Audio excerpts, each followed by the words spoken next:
Bible గ్రంథాన్ని మనం క్రమ పద్ధతిలో అధ్యయనం చేస్తున్నాం. మనం ఆదికాండం మొదలుకొని ఇప్పుడు యెహోషువ గ్రంథంలోనికి వచ్చాం. మన యెహోషువ గ్రంథంలో 2వ భాగంలోనికి వచ్చాం. సో మరలా ఈ యొక్క పాత నిబంధన గ్రంథాన్ని ఎందుకు నేను చెప్తున్నానంటే, ఇవి మన మైండ్లో ఫిక్స్ అయిపోయినప్పుడు మనకు చక్కగా గుర్తుంటాయి. రేపు మనం వాక్యం ఎక్కడైనా పంచుకోవాలన్నా కూడా మనకి అర్థవంతంగా మనం పంచుకోవచ్చు. సో ధర్మశాస్త్రము అనగా మొదటి 5 గ్రంథాలు ఆదికాండం, నిర్గమకాండం, లేవికాండం, సంఖ్యాకాండం, ద్వితీయోపదేశ కాండము ఈ యొక్క భాగాన్ని మనం పూర్తి చేసుకున్నాం. తర్వాత చరిత్ర, ఇప్పుడు చరిత్రలో మనం ఉన్నాం. యెహోషువ గ్రంథం మొదలుకొని ఎస్తేరు గ్రంథం వరకు 12 గ్రంథాలు. సో వాటిని మనం ధ్యానించుకుంటూ ఉన్నాం. తర్వాత జ్ఞానమును గురించి 5 గ్రంథాలు ఉన్నాయి, యోగు గ్రంథం నుండి పరమగీతం వరకు. తర్వాత మేజర్ ప్రాఫిట్స్, పెద్ద ప్రవక్తలు 5 ఉన్నారు, యెషయా గ్రంథం నుండి దానియేలు గ్రంథం వరకు. తర్వాత మైనర్ ప్రాఫిట్స్ 12 గ్రంథాలు ఉన్నాయి, హోషేయ గ్రంథం నుండి మలాకీ గ్రంథం వరకు. ఆది కాండంలో ఇజ్రాయెల్ ఒక జాతిగా పుట్టిందని చూసుకున్నా. నిర్గమకాండంలో దేవుడు ఇజ్రాయేలును ఒక జాతిగా ఏర్పరిచి వారిని విమోచించే కార్యక్రమాన్ని ప్రారంభించాడు. ఆ తర్వాత లేవికాండంలో గొర్రెపిల్ల రక్తము ద్వారా మనము ప్రభు అయినటువంటి యేసుక్రీస్తుకి అనగా దేవాతి దేవునికి దగ్గరయ్యాం. సంఖ్యాకాండంలో ఇజ్రాయెల్ ఒక గొప్ప జాతిగా గుర్తింపు పొందింది.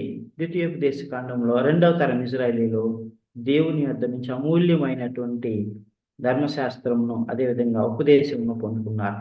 ముఖ్య వచనం 1వ అధ్యాయం 11వ వచనం, మీరు స్వాధీనపరచుకుంటకు మీ దేవుడే యెహోవా మీకు ఇచ్చుచున్న దేశమును స్వాధీనపరచుకొనబోవుటకై 3 దినముల్లోగా మీరు యోర్దాను దాటవలెను, కనుక ఆహారం సిద్ధపరచుకోండి. యెహోషువ గ్రంథంలో మొత్తము 24 అధ్యాయాలు ఉన్నాయి. మొదటి 11 అధ్యాయాలు మొదటి భాగము, అందులో యుద్ధాలు విజయాలను గురించి మనం చూస్తాం. ఈ భాగాన్ని మనం పోయిన క్లాస్లో మనం పూర్తి చేసుకున్నాం. 2వ భాగము ఇజ్రాయేల్ ప్రజలకు కనాను దేశాన్ని పంచిపెట్టుట. ఇది 12వ అధ్యాయం నుంచి 22వ అధ్యాయం వరకు మనం చూసుకుంటాం. 3వ భాగము యెహోషువ యొక్క ఫేర్వెల్ మెసేజ్, చివరి సందేశము, 23, 24 అధ్యాయాల విషయాలు మనం చూసుకుంటాం. ఇది మొదటి భాగము, దీన్ని మనం క్షుణ్ణంగా చూసుకున్నాం. So we're not going to it again and again. So 2వ భాగంలోనికి మనం వచ్చినట్లయితే, 2వ భాగంలో కనాను దేశాన్ని ఇజ్రాయేలు 12 గోత్రాలకు పంచిపెట్టడం మనం ఈ అధ్యాయంలో మనం చూస్తాం. సో 12వ అధ్యాయం నుంచి 22వ అధ్యాయం వరకు. సో ఈ యొక్క అధ్యాయాల్లో మనం ఏం చూస్తామంటే, మోషే యెహోషువలు జయించినటువంటి రాజులను, వారి రాజ్యాలను గురించి చూస్తాం. సో మనము మోషే యొక్క సమయంలో మనం చూసినట్లయితే, యోర్దాను నదికి అవతల తూర్పు పక్కల ఉన్నప్పుడు 2 ముఖ్యమైనటువంటి రాజులను జయించి దానిని మరి కొన్ని ట్రైబ్స్కి ఇవ్వమని మోషే అక్కడ ఆజ్ఞాపించాడు. ఆ గోత్రాలు వారు వేడుకుంటారు, మోషే అయ్యా మాకు ఇక్కడ పశువులు అధికముగా ఉన్నాయి, మాకు గొర్రెలు, మేకలు, ఎడ్లు అధికంగా ఉన్నాయి, పశువులు ఉన్నాయి, కనుక మాకు ఈ యొక్క ప్రాంతం అనువైనది, ఈ ప్రాంతాన్ని మాకు స్వాస్థ్యంగా ఇవ్వని 2.5 గోత్రముల వారు కోరుకుంటారు. అప్పుడు మోషే వారికి దాన్ని స్వాస్థ్యంగా ఇస్తాడు. సో దాని గురించి మనం చూసుకుంటాం. తర్వాత యెహోషువ జయించినటువంటి దాదాపుగా 31 పట్టణాలు, 31 రాజ్యాలను గురించి మనం చూసుకున్నాం, మొదటి భాగంలో చూసుకున్నాం. దాని గురించి కూడా దేవుడు ఇక్కడ చెప్తాడు. వీటన్నిటిని కూడా కనానుకు పంచిపెట్టు, ఇజ్రాయేల్ పంచిపెట్టు అని చెప్తాడు. తర్వాత ఇంకా జయించవలసినటువంటి పట్టణాలు ఉన్నాయి, వాటిని మెల్లగా క్రమేణా మీరు జయించండి అని చెప్తాడు. సో ఆ తర్వాత ఇజ్రాయేలు గోత్రాలు అనగా 2.5 గోత్రాలకు స్వాస్థ్యముగా యోర్దాను నదికి తూర్పు పక్కనే మోషే ఇచ్చాడు. 2.5 గోత్రాలు పోగా మిగిలిన 9.5 గోత్రాలకు యెహోషువ మరియు యాజకుడైన ఎలియాజరు వీళ్ళిద్దరూ కలిసి వారికి కనాను దేశాన్ని చీట్లు వేసి వారికి పంచుతారు. సో ఎక్కడ వేస్తారంటే, షిలోహు అనేటువంటి పట్టణాన్ని కేంద్రంగా చేసుకుంటారు. వీరు యోర్దాను నది దాటి వచ్చినప్పుడు గిల్గాలు అనే ప్రాంతాన్ని కేంద్రంగా చేసుకొని యుద్ధాలు చేసి జయించారు. జయించిన తర్వాత వారు అక్కడి నుంచి కదిలి షిలోహు అనే ముఖ్యమైనటువంటి పట్టణానికి వస్తారు. షిలోహు పట్టణంలో చీట్లు వేసి యెహోవా సన్నిధిన 9.5 గోత్రముల వారికి వారి వారి వంతుల చొప్పున వారి వారి జనాభా ప్రకారం ప్రార్థన చేసి యెహోషువ దేవుని యొక్క ఆజ్ఞను పొందుకొని మోషే చెప్పినట్లే వారికి పంచిపెడతారు. ఆ విషయాలు మనం చూసుకుంటాం. అయితే యుద్ధము పూర్తవుతుంది.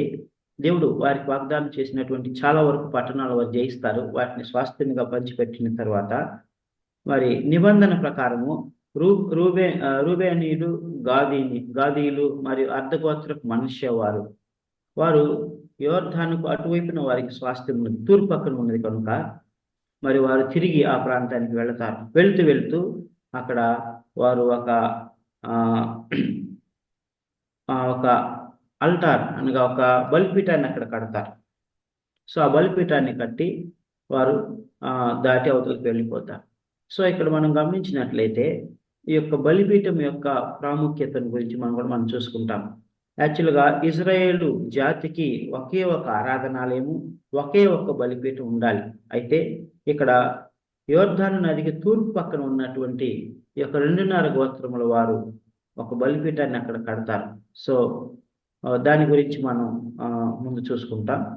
సో ఆ తర్వాత ఆ యొక్క రూబేనీయులకు, గాదీయులకు మరి అర్ధగోత్రపు మనుష్య వారికి యెహోషువ అద్భుతమైనటువంటి సందేశం ఇచ్చి వారిని పంపిస్తాడు. సో ఇది 2వ భాగం, 12వ అధ్యాయం నుంచి 22వ అధ్యాయం వరకు ఈ యొక్క విషయాలు మనం చూసుకుంటాం. ముఖ్యంగా మోషే యెహోషువలు జయించిన రాజ్యాలు, ఇజ్రాయేలీలు 9.5 గోత్రాలకు కనాను దేశాన్ని వారి వారి జనాభా ప్రకారం పంచిపెట్టడం, తర్వాత రూబేనీయులు, గాదీయులు, అర్ధగోత్రపు మనుష్య వారు తిరిగి యోర్దాను తూర్పు పక్కకు వారు వస్తారు. అక్కడ ఒక బలిపీఠాన్ని కడతారు. యెహోషువ వారికి ఒక సందేశాన్ని ఇస్తారు. సో ఈ విషయాలు 2వ భాగంలో మనం చూస్తాం. సో యోర్దానుకు తూర్పు పక్కన మోషే సమయంలోనే అక్కడ ఉన్నటువంటి అమోరీల రాజులను జయించారు. వారిలో మొట్టమొదటి వాడు సిహోను. ఈయన హెష్బోను అనేటువంటి దేశానికి రాజు. అయితే ఇక్కడ యొక్క 12వ అధ్యాయంలో హెష్బోను రాజు యొక్క రాజ్యాన్ని గురించి హెష్బోను యొక్క ప్రాంతం సరిహద్దుల గురించి రాయబడి ఉన్నాయి. ఆ సరిహద్దులన్నీ మనం నేర్చుకోవాల్సినటువంటి అవసరం లేదు. సో ఆ యొక్క సరిహద్దులో ఉన్నటువంటి ప్రాంతాన్ని మోషే సమయంలోనే జయించారు. తర్వాత బాషాను రాజు అయినటువంటి ఓగును, ఈయన రెఫాయిం వంశస్థుడు, వీరిని కూడా జయించి ఆ ప్రాంతాన్ని అంతటిని కూడా మరి ఇజ్రాయేలు ప్రజలు స్వతంత్రించుకున్నారు. అయితే ఈ యొక్క రూబేనీయులు, గాదీయులు, అర్ధగోత్రపు మనుష్య వారి యొక్క రిక్వెస్ట్ ప్రకారము మోషే అప్పుడే వారికి స్వాస్థ్యంగా దాన్ని ఇచ్చేసి ఉన్నాడు. అంటే స్వతంత్రించుకోవడం అనేటువంటిది మోషే సమయంలోనే స్టార్ట్ అయింది. అయితే దేవుని చిత్తం ఏంటంటే వీరందరూ యోర్దాను నది దాటి యువతులకు వచ్చి దాన్ని స్వతంత్రించుకోవాలని దేవుడు ఆశపడ్డాడు.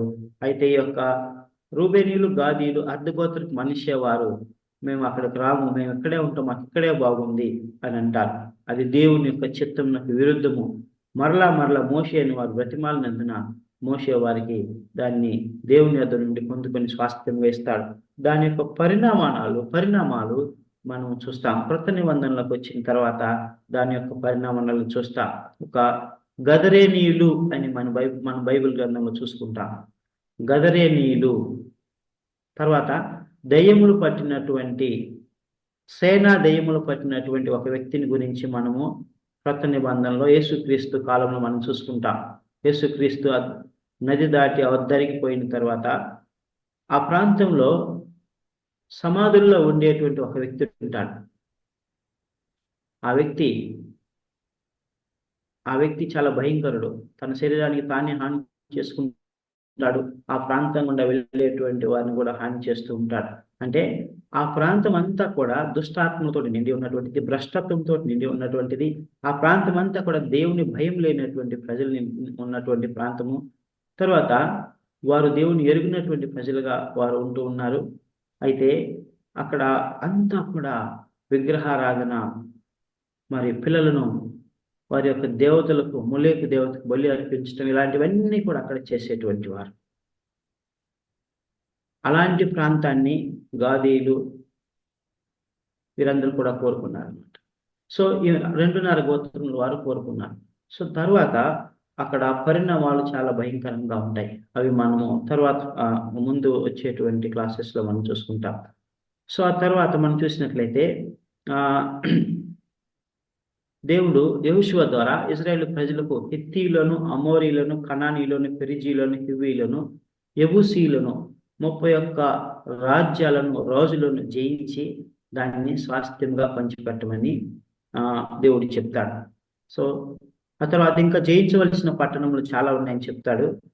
సో ఈ యొక్క యొర్దానుకు తూర్పు వైపున ఉన్నప్పుడు మోయాబు రాజు అయినటువంటి బాలాక్ అనేటువంటి వ్యక్తిని గురించి మనం చూసుకున్నాం.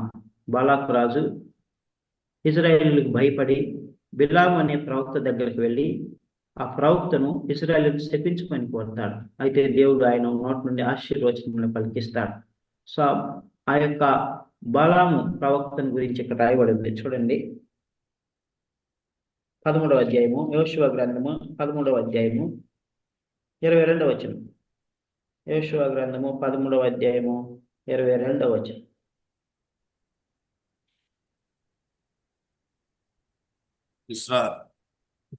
ఇశ్రాయేలీయులు బెయోరు కుమారులను, సోదగాడైన బిలామును తాము చంపిన తక్కిన వారితో పాటు ఖడ్గంతో చంపిరి. సో ఇక్కడ ఈ యొక్క బిలాము ప్రవక్తను ఖడ్గంతో చంపేశారు ఇశ్రాయేలీయులు.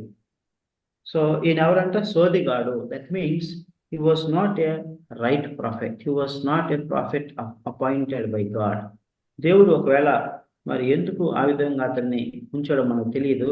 సోదిగాడు ఇప్పుడు కూడా దేవుని యొక్క ప్రవక్తగా, దేవుని యొక్క దాసుడుగా ఉండడానికి అర్హుడు కాదు. అందుకని ఆయన ఆ యొక్క ఫాల్స్ ప్రాఫెసీని చేయాలని చూశాడు. దేవుడు ఆశీర్వదించిన ప్రజలను శపించాలని చూశాడు. అందుకని అక్కడ దేవుడు అతనితో మాట్లాడతాడు. దేవుడు ఆశీర్వదించిన ప్రజలను నువ్వు శపించకూడదువా, ఎవరైనా శపించగలరా అని దేవుడే బిలామును ప్రశ్నిస్తాడు. ప్రియమైనటువంటి దేవుని బిడ్డలారా, ఈ విధముగా యొక్క బిలాము ప్రవక్తను గురించి మనం ఇప్పుడు చూసుకుంటాం. ఆ తర్వాత 13వ అధ్యాయం 13వ వచనంలో మరొక మాట చూసుకుంటాం. 13వ అధ్యాయము 13వ వచనం చదవండి.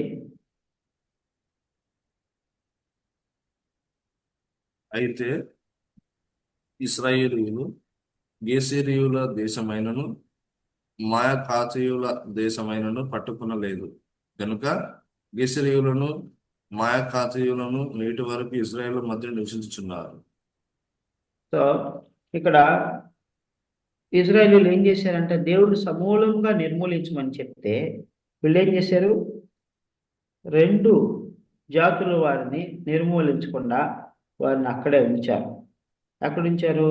యొర్దానుకు తూర్పు వైపున అమోరీలు దేశం వైపు. సో అక్కడ ఉంచినప్పుడు వీళ్ళెవరంట? గెషూరీలు, మైకాతీయులు. ఈ గెషూరీలు, మైకాతీయులు భయంకరమైనటువంటి విగ్రహారాధికులు. వీరు ఆ యొక్క 2 గోత్రాల మధ్య వారితో పాటు ఆ చుట్టుపక్కల నివసిస్తూ ఉన్నారు. గెషూరీలు, మైకాతీయులను వారు నిర్మూలించలేదు. తద్వారా వారు ఇశ్రాయేలు మధ్యన నివసించు వచ్చున్నారు. కనుక తద్వారా తర్వాత జరిగినటువంటి పరిస్థితులు మనం చూసినట్లయితే ఇశ్రాయేలు ప్రజల్లో పాపం అనేది వచ్చేసింది, విగ్రహారాధన వచ్చేసింది. తర్వాత వారిలో వ్యభిచారము, జారత్వము, తిరుగుబాటు తనము అన్ని వచ్చేసినాయి. వారు ప్రజల మధ్య నివసిస్తున్నారు కాబట్టి వారితో కొంతకాలం తర్వాత వేయముందుకొని ఉన్నారు. దాని ద్వారా దేవుడు వారి మీద ఒక గొప్ప శిక్షను కూడా తీసుకొచ్చారు. ప్రియమైనటువంటి దేవుడు ఉన్నారు. ఇక్కడ మనం నేర్చుకోవాల్సినటువంటి పాఠం ఏంటంటే దేవుడు చెప్పినట్లుగా మనము చేయాలి. దేవుడు చెప్పినట్లుగా మనం చేయాలి. దేవుడు సమూలంగా వారు నిర్మూలించమంటే వారు కన్వీనియంట్గా ఈ 2 రాజ్యాలను పట్టుకోలేదు. తద్వారా గొప్ప నష్టం వచ్చింది. ప్రియమైనటువంటి దేవుని బిడ్డలారా, మన జీవితంలో కూడా వీరందరూ కూడా శరీరానికి సాదృశ్యంగా ఉంటున్నారు, శరీర క్రియలకు సాదృశ్యంగా ఉంటున్నారు. అయితే మరి మనము మన జీవితంలో నూతన నిబంధన విశ్వాసులుగా, యేసుక్రీస్తు వారసులుగా మనమేం చేయాలి? మనము ఎక్కడా కూడా మనం ఎవరిని కూడా శరీర క్రియలను మనం ఉపేక్షించకూడదు. శరీరమును, వాటి క్రియలను, వాటి ఇచ్ఛలను మనం ఏం చేయాలి? సిలువ వేయాలి. చూడండి, ఆ గల్తీలకు రాసిన పత్రికలో, గల్తీలకు రాసిన పత్రిక 5వ అధ్యాయము, గల్తీలకు రాసినటువంటి పత్రిక 5వ అధ్యాయము 22, 23 వచనాలు. 23, 24 వచనాలు. గల్తీలకు రాసిన పత్రిక 5వ అధ్యాయము వాటికి 20. ఇట్టి వాటికి విరోధమైన నియమేమేది లేదు. క్రీస్తు యేసు సంబంధులు శరీరమును దాని ఇచ్చలతోను దురాశలతోను సిలువ వేసి ఉన్నారు. క్రీస్తు యేసు సంబంధులు శరీరమును దాని ఇచ్చలతోను దురాశలతోను ఏం వేసి ఉన్నారు? సిలువ వేసి ఉన్నారు. ప్రియమైనటువంటి దేవుని బిడ్డలారా, మనం ఏం చేయాలి? మన యొక్క శరీర క్రియలను, శరీరమును, దాని ఇచ్ఛలను అన్నిటిని కూడా ఎప్పటికప్పుడు సిలువ వేస్తూ ఉండాలి. ఎప్పటి వాటికి వాటిని మనం నిర్మూలిస్తూ, తొలగించుకుంటూ, వాటిని మన జీవితంలో నుండి దూరపరుస్తూ, శుద్ధీకరించుకుంటూ మనం ఉండాలి. శుద్ధీకరణ అనేటువంటిది కంటిన్యూస్ ప్రాసెస్. మనం ఒకసారి మారు మనసు పొందిన తర్వాత మనం అంతా బాగున్నామని అనుకోవటానికి లేదు. మారు మనసు పొందిన తర్వాత కూడా సాతానుడు మన మీద దాడి చేస్తాడు, మనల్ని మోసం చేస్తాడు. బాప్తిసం పొందిన తర్వాత మనం ఒకవేళ బోధించే వారం ఉన్నా కూడా బోధకులను కూడా సాతానుడు మోసం చేస్తాడు. సాతానుడు ద్వారం యొద్దే పొంచి ఉన్నాడు, వీధుల్లో తిరుగుతూ ఉన్నాడు.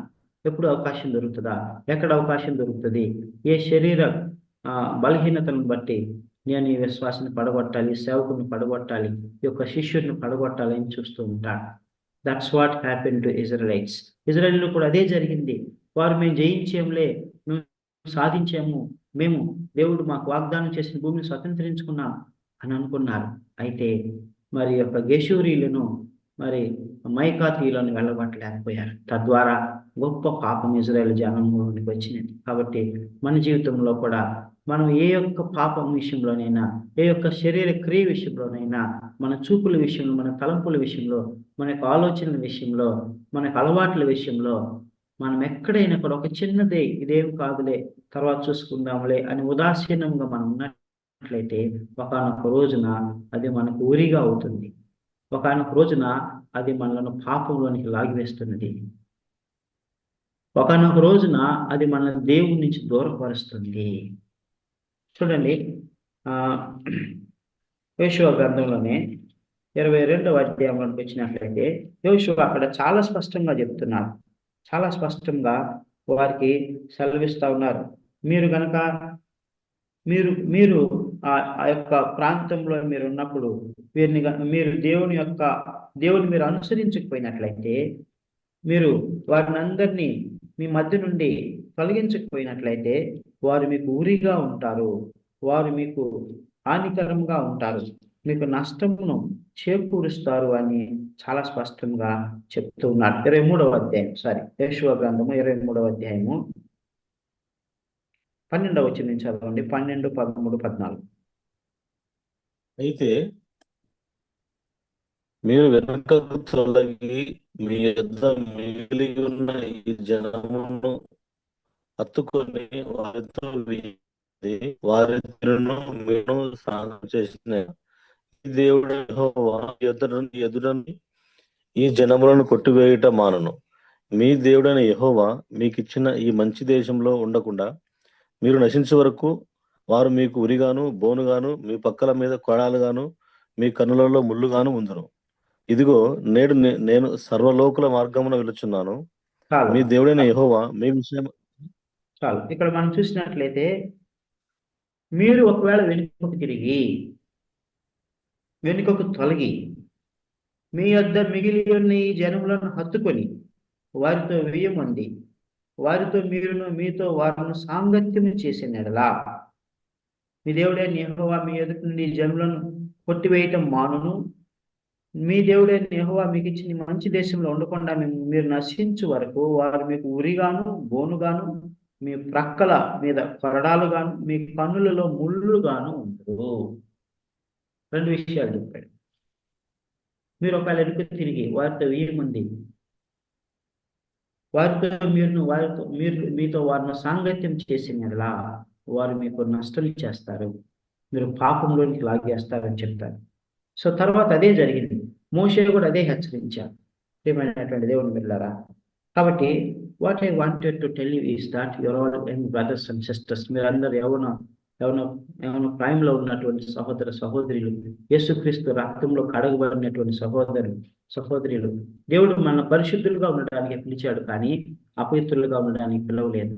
కాబట్టి we should be watchful, we should be careful, we should continuously examine ourselves. Is there any sin in any corner of my life, any corner of my heart? నా హృదయంలో ఎక్కడైనా మూలన కనపడని రహస్యంగా శరీర క్రియ ఏదైనా ఉన్నదా, శరీర తలంపు ఏమైనా ఉన్నదా, దాన్ని మనం గ్రహించుకొని నిర్మూలించుకోవాలి. లేకపోతే అది మనకి ఎట్లా ఉంటుంది, ఉరిగాను ముళ్ళుగాను తర్వాత బోనుగాను అది మనకు ఉంటుంది. అది ఎంతో బాధాకరం, ఎంతో దుఃఖకరం, ప్రియమైనటువంటి దేవుని బిడ్డలారా. సో ఇజ్రాయేల్ ప్రజల యొక్క జీవితం మనం అదే చూస్తాం. కాబట్టి మనం దేవుని నమ్ముకున్న తర్వాత, దేవుని యొక్క సన్నిధికి వచ్చిన తర్వాత మనము సంపూర్ణంగా మనం సమర్పించుకొని పూర్ణ హృదయంతో మనం దేవుని వెంబడించాలని, దేవుని మనం హత్తుకొని ఉండాలని, దేవునితోనే దేవుని బిడ్డలతో మనం సహవాసం చేయాలని ప్రభు జ్ఞాపకం చేస్తూ ఉన్నాడు. ప్రియమైనటువంటి దేవుని బిడ్డలారా, కర్మేలు పర్వతం మీద భక్తుడైనటువంటి ఏలియా, ప్రవక్త అయినటువంటి ఏలియా రోషం కలిగిన వాడే ఒక సవాల్ విసురుతాడు.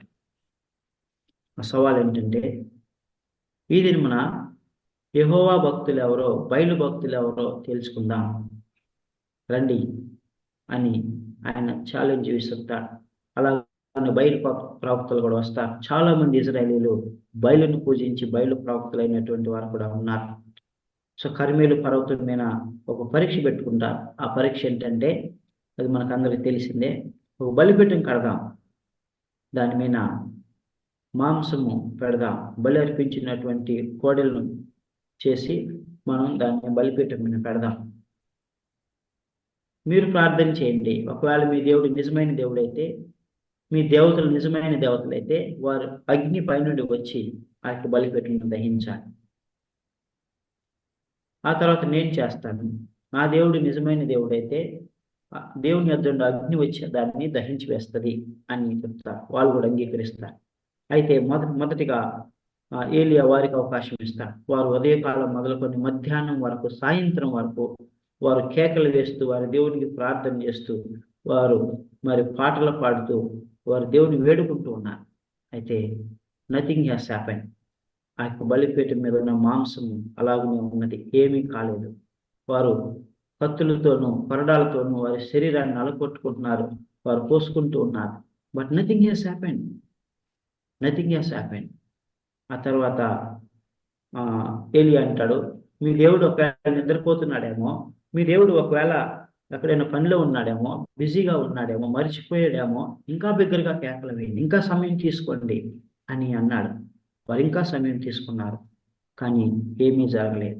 ఆ తర్వాత వారి సమయం అయిపోయిన తర్వాత ఏలియా మరి ఇప్పుడు నా సమయం అని చెప్పేసి ఆయన ఏం చేస్తాడంటే, ఒకవేళ అగ్ని ఎక్కడి నుంచి అయినా వచ్చి కాల్ చేస్తుందేమో అనుకుంటారని చెప్పేసి ఆయన ఏం చేశాడంటే, ఆ యొక్క బలిపీఠం కట్టెల మీద నీళ్లు పోయించాడు. నాలుగు వైపుల గాడితో వించి దాన్ని కూడా నీళ్లతో నింపి వెలుగెత్తి ప్రార్థన చేశాడు. దేవా, అబ్రహాం, ఇస్సాకు, యాకోబుల దేవా, యెహోవా దేవా, నీవే నిజమైన దేవుడు అని ఈ దినమున ఈ ప్రజలు తెలుసుకున్నట్లుగా ఈ యొక్క బలిపీఠం మీద ఉన్న మాంసంని, బలిపీఠమును మీ అగ్నితో దహించు ప్రభా. దీని ద్వారా నీవు నన్ను ఏర్పరచుకున్న ప్రవక్త అని మీరు విశ్వసించినట్లుగా మీరు సహాయం చేయి. దీని ద్వారా ఇది రుజువు అవుతుంది ప్రభా అని భారంతో, విశ్వాసంతో ఆయన ప్రార్థన చేసినప్పుడు ఒక అగ్ని అక్కడి నుంచి పైనుండి దిగి వచ్చి ఆ నీళ్లు పోసినటువంటి బలిపీఠాన్ని, మాంసాన్ని మొత్తాన్ని కూడా దహించి వేసి బూడిద చేసేస్తుంది. ప్రియమైనటువంటి దేవుని బిడ్డలారా, అప్పుడు బయలు ప్రవక్తలేమి, ఫిలిష్తీయులేమి అందరూ కూడా యెహోవాయే దేవుడు, యెహోవాయే దేవుడు, ఆయన తప్ప వేరొక దేవుడు లేడు. ఇప్పటి వరకు మేము ఎంతో మంది దేవతలకు మేము మొరపెట్టాము, ఎవరు ఈ యొక్క బలిపీఠంను దహించలేకపోయారు, యెహోవాయే దేవుడు అని వారందరూ కూడా దూషించినటువంటి నోళ్ళే దేవుని స్తుతిస్తాయి. ప్రియమైనటువంటి దేవుని బిడ్డలారా, why I'm telling all these things is that we have only one God, and He is the true God. He is the living God. He is the only God. There is no God besides Him. Therefore, we shall not bow down to any idols. We shall never ever thought about any other gods. వేరే దేవుళ్ళను గురించి మనం అసలు ఆలోచనే రాకూడదంట. ఈ యొక్క యేషువ అంతిమ సందేశంలో అని చెప్తాడు. మనం 23-24 అధ్యాయాలకు వచ్చినప్పుడు మనం చూస్తాం. ప్రియమైనటువంటి దేవుని బిడ్డలారా, కాబట్టి మన శరీరంలో, మన దేహంలో, మన హృదయంలో ఏమైనా రహస్య పాపం ఏమైనా దాగి ఉన్నదా, శరీర క్రియ ఏమైనా దాగి ఉన్నదా, మనం పరీక్షించుకుంటూ మనం వాటిని సమూలంగా నిర్మూలించాలని ప్రభువు జ్ఞాపకం చేస్తా ఉన్నాడు. సో 14వ అధ్యాయం నుంచి 21వ అధ్యాయం వరకు మనం చూసినట్లయితే యెహోషువ, ఎలియాజరు ఇద్దరు కలిసి వారు ప్రజలను బట్టి, వారి పాపులేషన్ బట్టి షిలోహులో చీట్లు వేసి దేవుడి సన్నిధిన ఆ యొక్క కనాను దేశాన్ని 9.5 గోత్రాలకు పంచిపెడతారు. ప్రియమైనటువంటి దేవుని బిడ్డలారా, సో ఆ విధంగా వారికి స్వాస్థ్యం వస్తుంది. లేవీలకు స్వాస్థ్యం లేదు. ఎందుకు లేవీలకు స్వాస్థ్యం లేదు? ఎవరైనా చెప్పగలరా? వాళ్ళు దేవునికి నియమించబడ్డారు కదయ్యా. దేవుని పనికి నియమించబడ్డారు. Very good. సో మరి వారికి స్వాస్థ్యం ఎవరు? మనం ఇచ్చే అర్పణలు వాటిలోనే తీసుకుంటారు. Very good, very good, praise God. So దేవుడు ఏం చెప్పాడు? మీ స్వాస్థ్యము నేనే అన్నాడు. ఏమన్నాడు? మీ స్వాస్థ్యము నేనే మిమ్మల్ని పోషిస్తానన్నాడు. సో ఏ విధంగా పోషిస్తాడు? ఇజ్రాయేలు ప్రజలకు అర్పణలు తీసుకురామని చెప్పాడు పరిశుద్ధ మందిరానికి. సో ఆ అర్పణలో అన్ని కూడా లేవీలకు చెందుతాయి. సో కాబట్టి ఆ విధంగా దేవుడు వారిని పోషించాడు. సో ఈ యొక్క 14వ అధ్యాయంలో మనం చూసినట్లయితే కాలేబుని గురించి ఒక అద్భుతమైనటువంటి సాక్ష్యాన్ని మనం చూస్తాం. కాలేబు యొక్క స్వాస్థ్యం ఏంటంటే హెబ్రోను కాలేబు స్వాస్థ్యం చేస్తారు. సో ఇక్కడ మనం గమనించినట్లయితే కాలేబు యెహోషువకు సమకాలీకుడు. వీరిద్దరు మాత్రమే కనాను దేశాన్ని చూసి వచ్చి వేగులు వారిగా వెళ్ళి చూసి వచ్చి మంచి రిపోర్ట్ ఇచ్చారు, విశ్వాసం సహితమైన రిపోర్ట్ ఇచ్చారు. అయితే మిగతా వారందరూ కూడా బ్యాడ్ రిపోర్ట్ ఇచ్చారు. మనం వారిని జయించలేం, అనాకీ వంశస్థులు ఉన్నారు, వారు మనకంటే బలవంతులు, వారి పట్టణంలో ప్రాకారం గలవి, వారికి యుద్ధ సైన్యం ముందే రథములు ఉన్నాయి, గుర్రములు ఉన్నాయి, మనం జయించలేమని ఎలుగెత్తి వచ్చి మనం తిరిగి బ్యాక్ వెళ్ళిపోదాం, ఈ మోషే అరణ్యంలో మనం చంపడానికి తీసుకొచ్చాడు అని మోషే మీద తిరగబడినప్పుడు వీరిద్దరు కూడా బట్టలు చింపుకొని no no no our God is great God, ఇంతవరకు నడిపించిన దేవుడు ఇంకనూ నడిపిస్తాడు, వారందరినీ ఓడించడానికి మనం సమర్థులము, మన దేవుడు మన పక్షం యుద్ధం చేస్తాడని ధైర్యం చెప్పిన వారిలో కాలేబు ఒకడు. అందుకని వీరిద్దరు మాత్రమే కనానులో ప్రవేశించారు. సో కాలేబు ఏమంటున్నాడు? ఈయన దగ్గరకు వచ్చాడు, యెహోషువ దగ్గరికి వచ్చాడు. యెహోషువ దగ్గరికి వచ్చి మోషే గారు ఉన్నప్పుడు మేము వేగుల వారం అక్కడికి వెళ్ళి చూసి వచ్చి మంచి రిపోర్ట్ ఇచ్చినప్పుడు మోషే మరి నాకు వాగ్దానం చేశాడు, నీకేది కావాలో కోరుకో, కనాను దేశంలో నీకు స్వాస్థ్యముగా ఇస్తాను అని అన్నాడు. సో చదవండి 14వ అధ్యాయము 7వ వచనం నుంచి చదవండి. దేశమును వేగు చుచ్చుటకు యెహోవా సేవకుడైన మోషే కాదేషు బర్నేయలో నుండి నన్ను పంపినప్పుడు నేను 40 ఏండ్ల వాడను.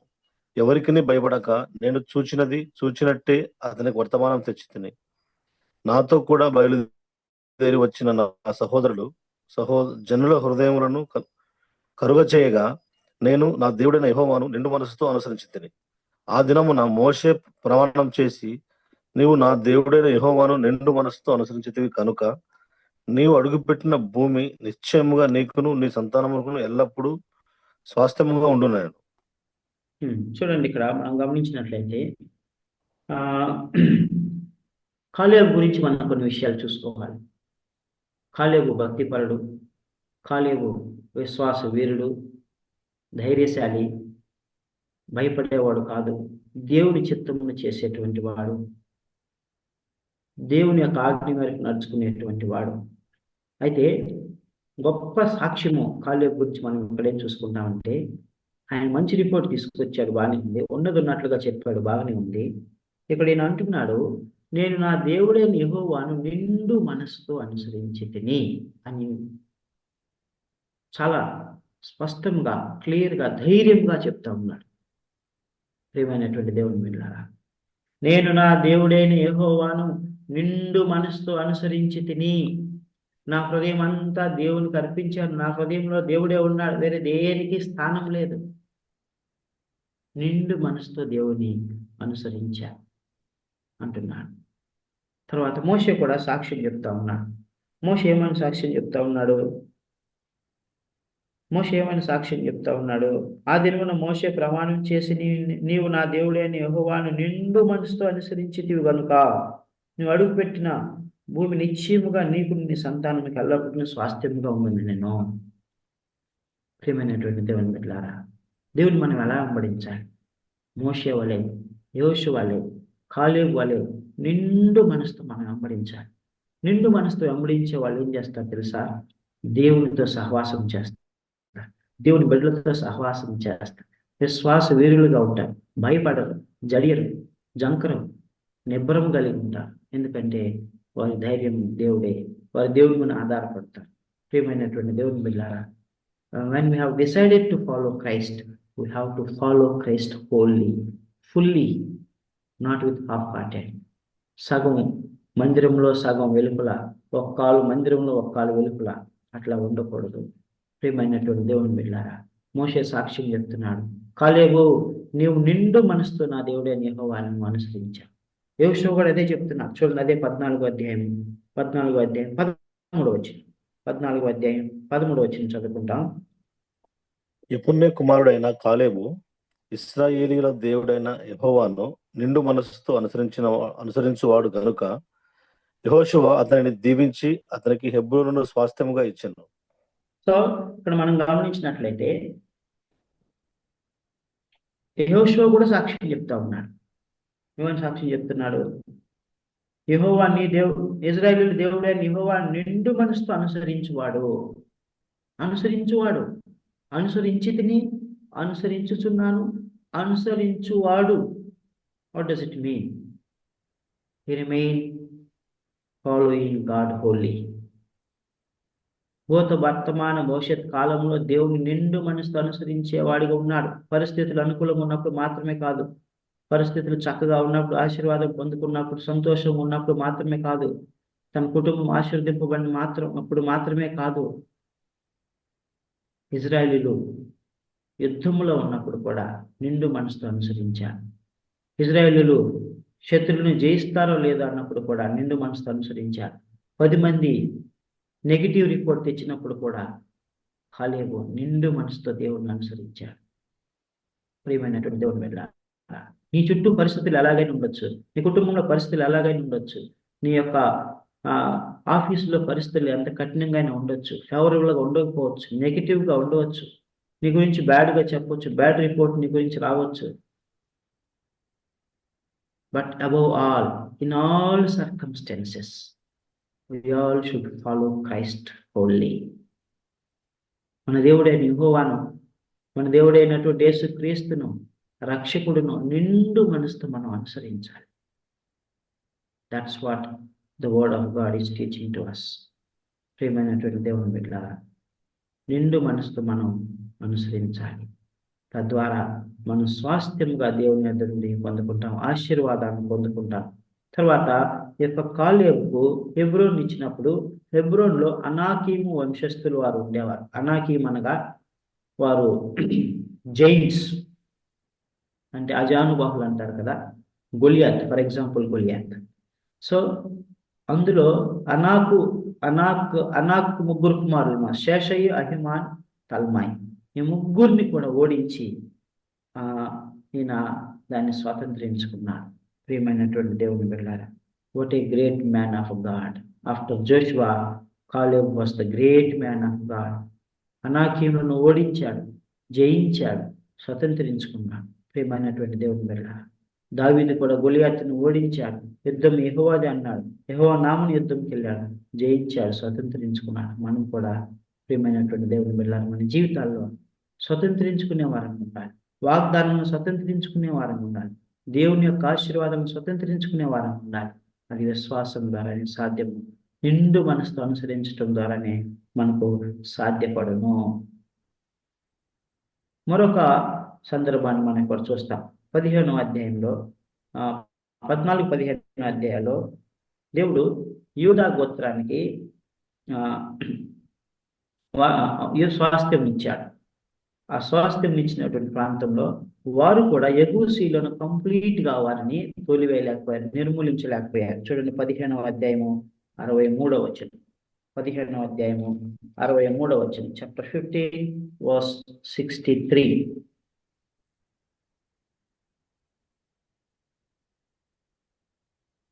యెషయా గ్రంథము 15:63.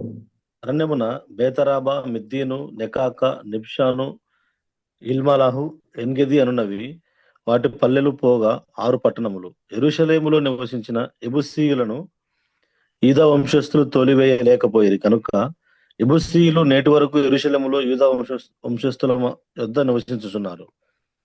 అంతకుముందు మనం ఎవరిని చూసుకున్నాం? అంతకుముందు గాదీలు, రూబేనీయులు, అర్ధగోత్ర మనుష్య వారు గెషూరీలను, మయకాతీయులను తోలివేయలేకపోయారు. యోర్దానికి తూర్పు వైపున, యోర్దానికి పడమర వైపున,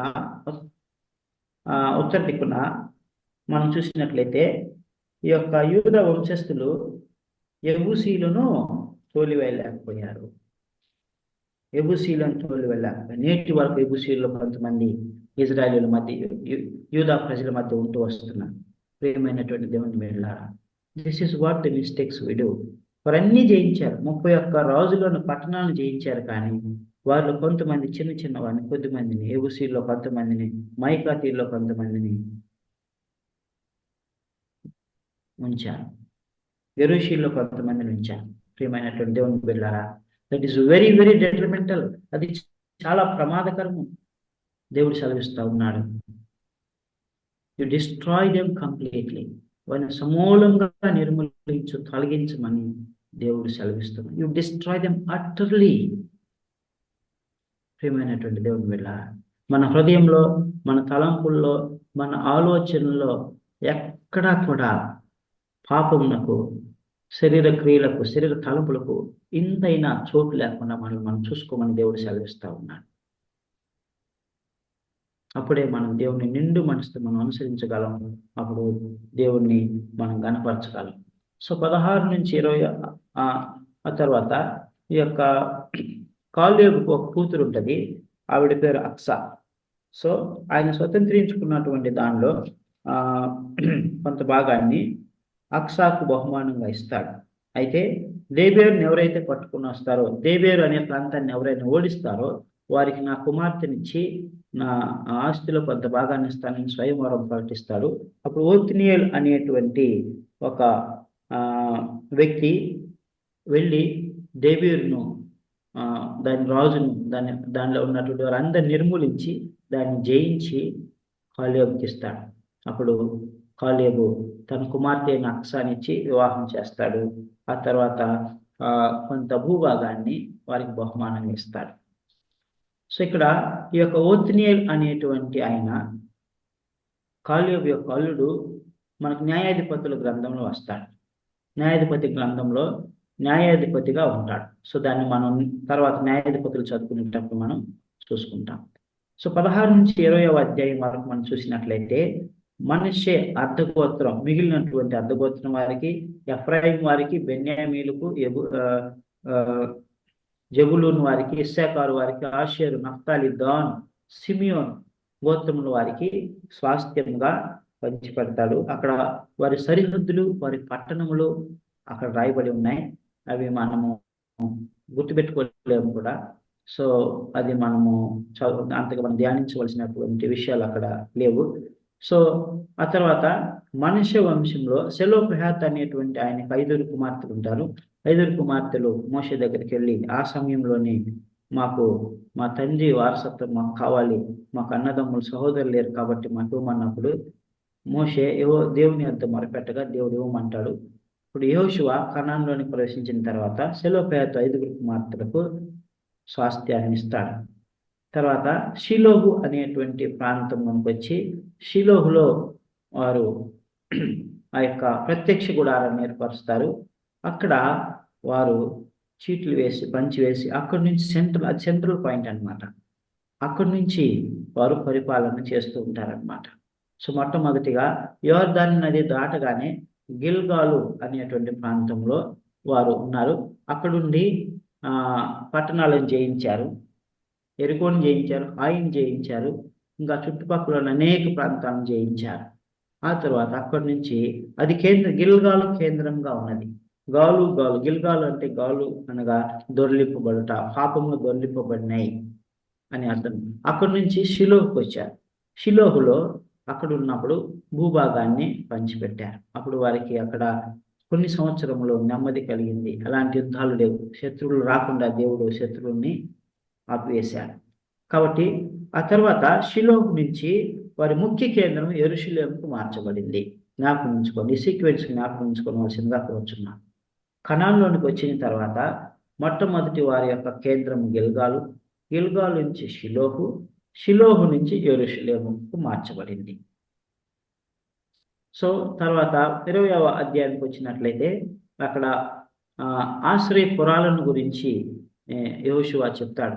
6 ఆశ్రయపురాలను గుర్తించి 3 యోర్దానుకు తూర్పు వైపున అనగా గాదీలు మరియు రూబేనీయులు అర్ధగోత్ర మనుష్య వారి ప్రాంతంలో 3 పట్టణములు ఇటువైపున. ఇవి ఎందుకనంటే ఎవరైనా తెలియకుండా ఏదైనా అపరాధం చేసిన ఎడల నీతివంతుడు, యథార్థవంతుడు, ఇన్నోసెంట్ పర్సన్ చావకూడదు అని వారి క్షేమం కొరకు దేవుడు వాటిని ఏర్పాటు చేసి ఉన్నాడు. ఆశ్రయపురాల గురించి మనం చాలా క్షుణ్ణంగా నేర్చుకున్నాం. తర్వాత 21వ అధ్యాయానికి మనం వచ్చినట్లయితే ఇక్కడ లేవీయులకు పట్టణములు ఇవ్వబడినాయి. లేవీయులకు స్వాస్థ్యం లేదు, భూభాగం అయితే వారికి లేదు. అయితే వారికి పశువులు, ఎడ్లు, గొర్రెలు, మేకలు ఉన్నందువలన వారు నివసించడానికై, ఇండ్లు కట్టుకోవడానికై వారికి కొన్ని పట్టణములు ఇవ్వబడినాయి.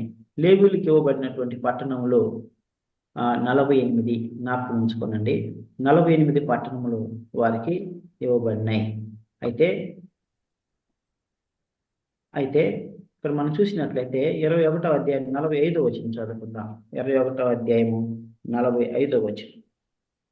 యెహోషువ గ్రంథము 21వ అధ్యాయము 45వ వచనం.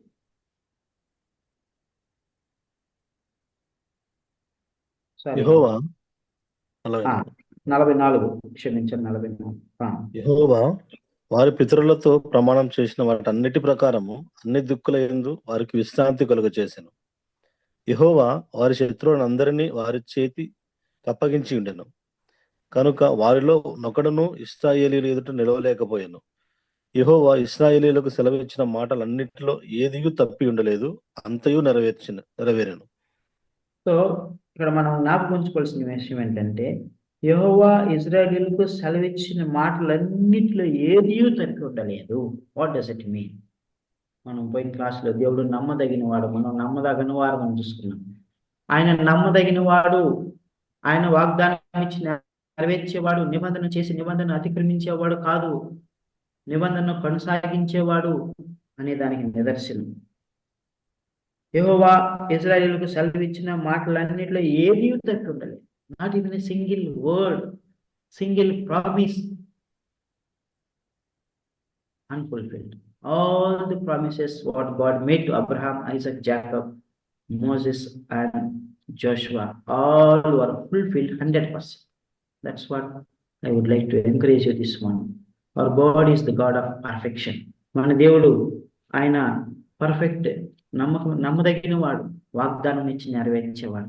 వాగ్దానాన్ని వమ్ము చేసే దేవుడు కాదు, వాగ్దానాన్ని మీరే దేవుడు కాదు. ప్రియమైనటువంటి దేవుని బిడ్డారా, ఆ గొప్ప దేవుడిని మనం దేవుడుగా కలిగి ఉన్నాం కనుక ఆ దేవుడి నుంచి మనం వెనుతిరగకూడదు. ఆ దేవుడి నుంచి మనం వెనుతిరగకూడదు. లోకం వైపు చూడకూడదు.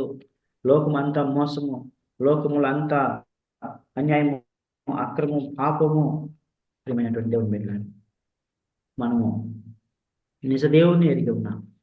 ఆ దేవుడు నమ్మదగిన వాడు, వాగ్దానం ఇచ్చి నెరవేర్చేవాడు కనుక ఆయన మనం హత్తుకొని ఉండాలి.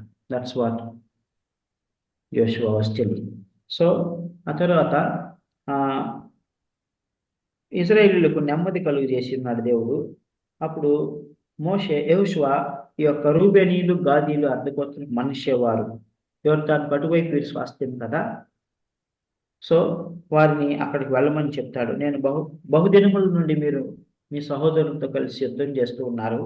సో దేవుడి ఆజ్ఞని మీరు పాటిస్తూ వస్తూ ఉన్నారు. దేవుడు నెమ్మది కలుగు చేశాడు కనుక మీరు అవతలకి అద్దరికి వెళ్ళిపోండి, మీ కుటుంబంలో కలుసుకొనండి అని చెప్తాడు.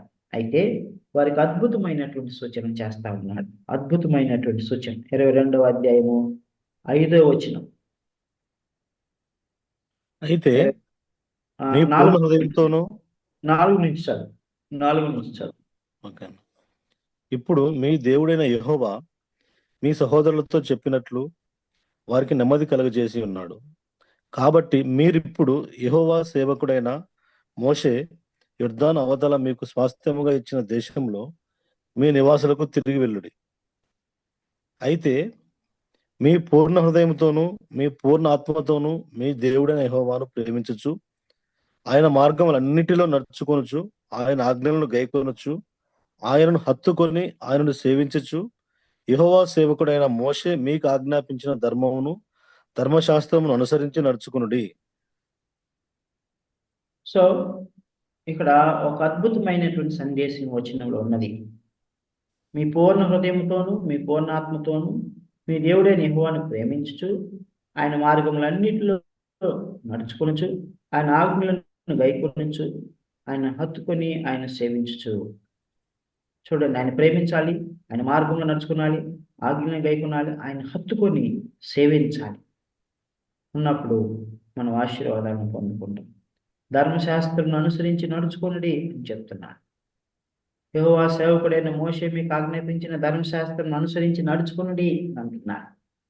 ప్రియమైనటువంటి దేవుని బిడ్డలారా, దేవుడు మోషేకి అదే చెప్పాడు, దేవుడు అబ్రహాంకి అదే చెప్పాడు, ఇస్సాకుకి అదే చెప్పాడు, యాకోబుకి అదే చెప్పాడు, మోషేకి అదే చెప్పాడు, యెహోషువకు అదే చెప్పాడు, ఇజ్రాయేలు జాతికి అదే చెప్పాడు. నీకు నాకు అదే చెప్తున్నాడు దేవుడు.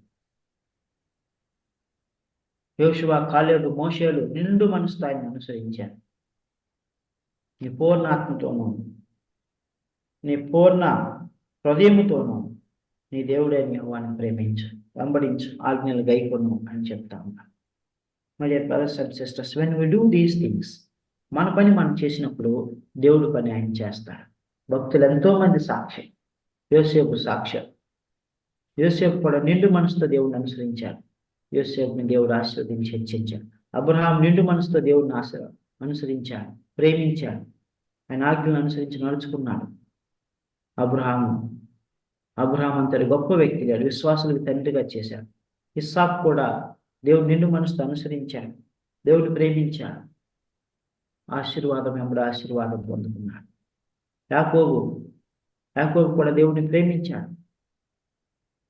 యాకోబుని దేవుడు గొప్ప వ్యక్తిగా చేశాడు. యాకోబు నుండి 12 గోత్రాలు వచ్చాయి. 12 కుమారులు, 12 గోత్రాలు. వారు ఇజ్రాయేలు జాతిగా ఏర్పడ్డారు. ప్రియమైనటువంటి దేవుని బిడ్డలారా, దానియేలు, షద్రక్, మేషక్, అబేద్నెగోలు, నెహెమ్యా, ఎజ్రా, దావీదు, ఈ విధంగా చెప్పుకుంటా పోతే there is a big list. My dear brothers and sisters, మనం దేవుణ్ణి నిండు మనసుతో మనం అనుసరిస్తున్నామా?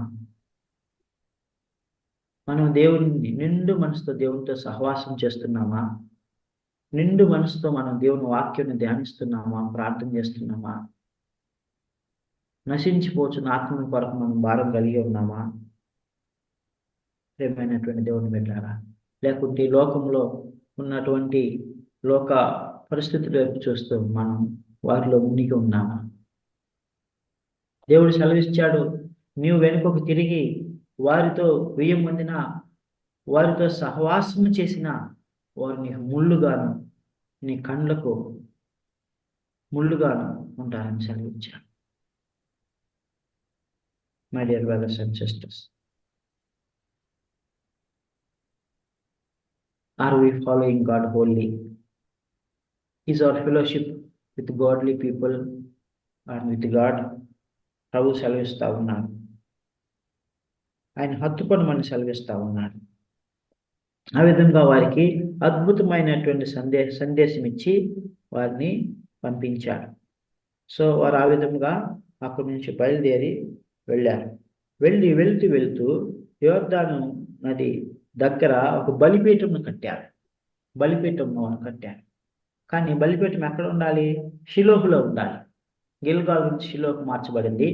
షిలోహులో బలిపీఠం ఉండాలి, ఆ యొక్క మందసం ఉండాలి, ప్రత్యక్ష గుడారం ఉండాలి. అది అక్కడ ఉంది. అయితే వేరొక బలిపీఠంను కట్టారు. బలిపీఠం కట్టేసరికి మరి మిగతా 9.5 గోత్రం ఇజ్రాయేల్కి ఆ విషయం తెలిసి వారి దగ్గరకు వస్తారు. అయ్యా, మన కేంద్రము షిలోహు కదా, అక్కడే మనం కలుసుకున్నాలి కదా, పండుగలు అక్కడే మనం ఆచరించాలి, మీరెందుకు బలిపీఠం కట్టారు? మన అందరం ఒకటే, యాకోబు సంతానం, మన దేవుడు అక్కడే, మనం ఈ విధంగా విడిపోకూడదు, తర్వాత ఇది ప్రాబ్లం అవుతుంది అని వారు చెప్తారు. మీరు సంధి చేసుకోనండి, లేకుంటే రేపు మీతో కూడా మేము యుద్ధం చేయాల్సి వస్తుంది అని చెప్తారు. చెప్పినప్పుడు వాళ్ళు ఏమంటారంటే, ఈ బలిపీఠంను మేము ఒక చిహ్నంగా, ఒక గుర్తుగా, సాక్ష్యంగానే కట్టాము. ఎందుకంటే రేపు మనం తరం ముగిసిన తర్వాత మన తర్వాత తరం వస్తారు.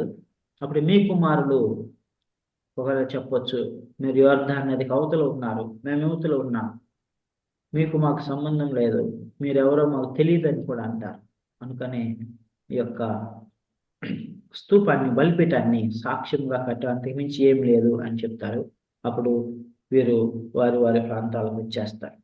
ఎలియాజరు అనేటువంటి ఒక యాజకుడు వారికి మధ్యవర్తిత్వం వహిస్తారు. సో ఆ విధంగా వారు ఒక బలిపీఠాన్ని అక్కడ కడతారు. అయితే ఆ బలిపీఠం అనేటువంటిది కట్టకూడదు, అది దేవుని చిత్తం కాదు. వారి సొంత ఆలోచన చొప్పున కడతారు. అది కట్టడం వల్ల ఏమవుతుందంటే, దావీదు తర్వాత సొలొమోను రాజు అవుతాడు. సొలొమోను రాజు తర్వాత రాజ్యం రెండుగా విడిపోయినప్పుడు యెరోబాము అనేటువంటి ఒక రాజు వస్తాడు. ఆ యెరోబాము ఏం చేస్తాడంటే, ఇజ్రాయేలీలు ఈ యొక్క యోర్దాను ఇటువైపు ఉన్నవారు యెరూషలేముకి వెళ్ళడానికి దూరం అయిపోతుంది, షిలోకి వెళ్ళడానికి దూరం అయిపోతుంది, అంత దూరం వారు ఎందుకు వెళ్ళాలి అని చెప్పేసి ఆ బలిపీఠం ఉన్న దగ్గరే ఇంకా పెద్ద బలిపీఠాలు కట్టి, మీరు ఎక్కడే ఆరాధించుకోండి, ఎక్కడే మీరు పూజించుకోండి, యెరూషలేముకి వెళ్ళనవసరం లేదని చెప్తారు. ప్రియమైనటువంటి దేవుని బిడ్డలారా, తద్వారా గొప్ప ఉపద్రవం ఇజ్రాయేలీల మీదకి వస్తుంది. అక్కడ యెరోబాము విగ్రహాలను కూడా పెట్టిస్తాడు. ఆ విధంగా ఇజ్రాయేలీలు పాపం చేయడానికి కారణమవుతుంది. కాబట్టి ప్రియమైనటువంటి దేవుని బిడ్డలారా, there should not be any second thing in our life. మన హృదయంలో దేవుడు తప్ప వేరొక స్థానానికి అవసరం లేదు. వేరొక కల్ట్ గ్రూప్కి అవకాశం ఇవ్వకూడదు. కాబట్టి ప్రియమైనటువంటి దేవుని బిడ్డలారా, ఈ విధంగా దేవుడు ఇజ్రాయేలు ప్రజలకు మిగిలిన 9.5 గోత్రాలకు స్వాస్థ్యంగా పంచిపెట్టాడు. తర్వాత కాలేబు గురించి మనం అద్భుతమైన సందేశాన్ని మనం చూసుకుంటాం. నిండు మనసుతో ఆయన దేవుని వెంబడిస్తూ ఉన్నాడు. ఆయన సాక్ష్యం చెప్తున్నాడు, మోషే సాక్ష్యం చెప్తున్నాడు, యెహోషువ కూడా సాక్ష్యం చెప్తా ఉన్నాడు. అన్ని జనులతో మనం ఏమందకూడదు, వారితో సహవాసం మనం చేయకూడదు అని దేవుడు స్పష్టంగా సెలవిస్తున్నాడు. వారు మీకు ఊరిగాను బోనుగాను ఉంటారు, అలా చేయొద్దని చెప్తా ఉన్నాను. తర్వాత నీ పూర్ణ హృదయంతో, నీ పూర్ణ మనసుతో, నీ పూర్ణ ఆత్మతో నీ దేవుడే నిహోను ప్రేమించు, ఆయన మార్గం అనుసరించి నడుచుకో, ఆయన ఆజ్ఞను గైకొను, ఆయన హత్తుకోను, ఆయన సేవించు అని దేవుడు సెలవిస్తూ ఉన్నాడు. ప్రేమైనటువంటి దేవుని బిడ్డలారా, this is what God is talking to us through these topics. The second topic, ఇజ్రాయేలీలకు దేవుడు స్వాస్థ్యంగా పంచిపెట్టడం. కాబట్టి మన జీవితాన్ని మనం ఎప్పటికప్పుడు పరీక్షించుకుంటూ ఉండాలి. యూదా వంశస్థులు, మనుష్య వంశస్థులు వారు కొన్ని జాతులను వెళ్ళగొట్టకుండా ఉంచారు. మైకాతీలు అవ్వచ్చు, ఇంకా 3-4 జాతులు మనం చూసుకున్నాం.